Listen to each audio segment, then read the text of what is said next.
प्यार और विश्वास ये वो चीज़ें हैं जिनसे लोगों के बीच एक रिश्ता बना होता है। लोगों का एक दूसरे पे अटूट विश्वास बना होता है। लोग एक दूसरे पे यकीन कर पाते हैं। लोग एक दूसरे से उम्मीद रखते हैं और इनसे ही ज़िंदगी चलती है।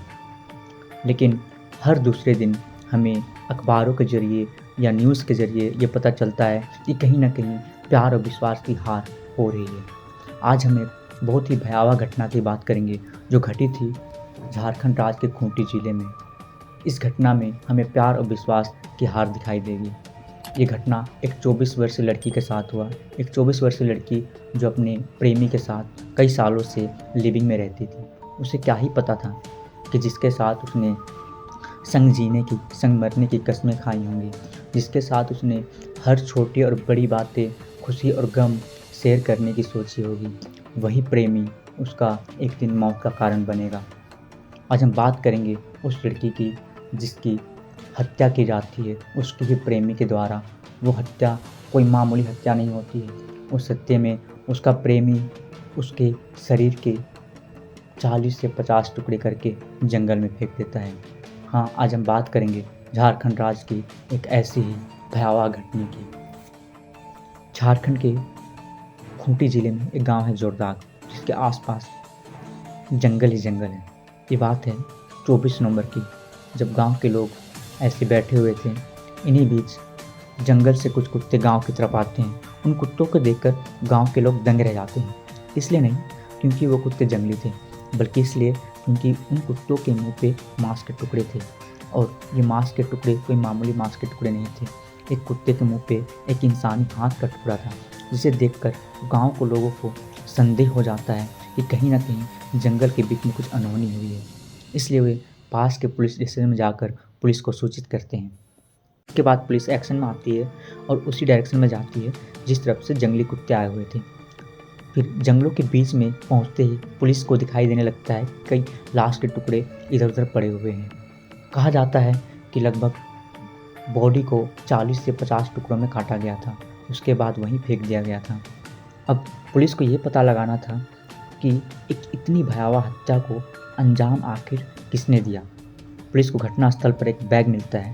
उस बैग में एक लड़की का आधार कार्ड मिलता है और उसी आधार कार्ड की मदद से पुलिस उस लड़की की माँ तक पहुँचती है। माँ अपनी बेटी को पहचान जाती है। लड़की की माँ से बातचीत से पता चलता है कि लड़की अपने बॉयफ्रेंड के साथ वापस आने वाली थी। लड़की की माँ का पूरा संदेह लड़की के बॉयफ्रेंड नरेश भिंगरा पर जाता है। इसके बाद पुलिस नरेश भिंगरा को गिरफ्त में लेती है और शक्ति से पूछताछ करना शुरू कर देती है। शक्ति से पूछताछ करने पर नरेश अपने सारे जुर्म को कबूल कर लेता है। उसके बाद नरेश ने जो जो बातें बताई उसे सुनकर सारे लोग दंग रह जाते हैं। पुलिस को मिली जानकारी के अनुसार लड़की और उसका बॉयफ्रेंड दोनों झारखंड के रहने वाले थे। दोनों में प्यार हुआ। उसके बाद दोनों काम करने के लिए तमिलनाडु चले जाते हैं। वहाँ नरेश कसाई का काम करता है और लड़की दिहाड़ी का काम करती है। दोनों का जीवन सही चल रहा था, पर लड़की को कोई अंदाज़ा नहीं था कि नरेश के मन में क्या चल रहा है। इन बीच नरेश खूंटी वापस आता है और वो एक दूसरी शादी कर लेता है। फिर वापस वाइफ को खूंटी में छोड़कर अकेला तमिलनाडु चला जाता है। वो लड़की को ये अंदाज़ा भी नहीं लगने देता कि उसने दूसरी शादी कर ली है। कुछ दिनों के साथ रहने के बाद 8 नवंबर को दोनों वापस खूंटी पहुँचते हैं। खूंटी पहुँचने से पहले लड़की अपनी माँ को फ़ोन करके कहती है कि अब वो नरेश के साथ ही रहेगी और वो इसका घर ही जा रही है।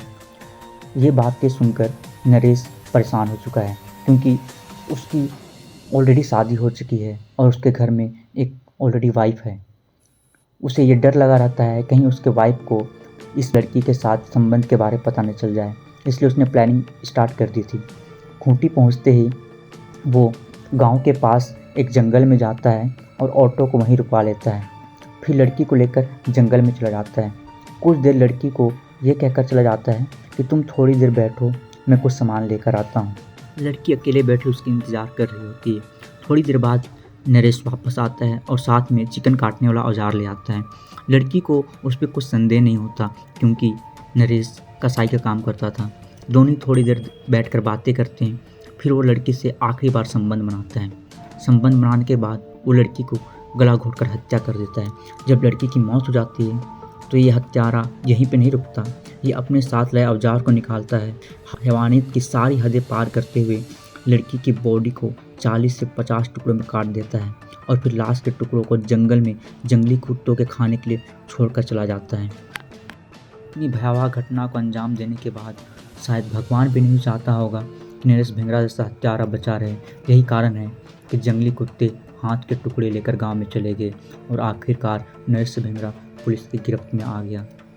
इस भयावह घटना ने प्यार और भरोसे के रिश्ते को शर्मसार कर दिया। जिस लड़के के साथ उस लड़की ने अपनी ज़िंदगी जीने की सोची है, उसी लड़के ने उसका ज़िंदगी समाप्त कर दिया। कई साल साथ बिताने पर भी लड़की नरेश के चरित्र का अंदाज़ा नहीं लगा पाई। इसलिए आज की इस कलयुग की दुनिया में ये बहुत ज़रूरी है कि जब भी आप किसी से प्यार में हो, प्यार में पड़े या अपने रिश्ते को आगे बढ़ाने की सोचे, तो उस इंसान के चरित्र को अच्छी तरीके से जान लो।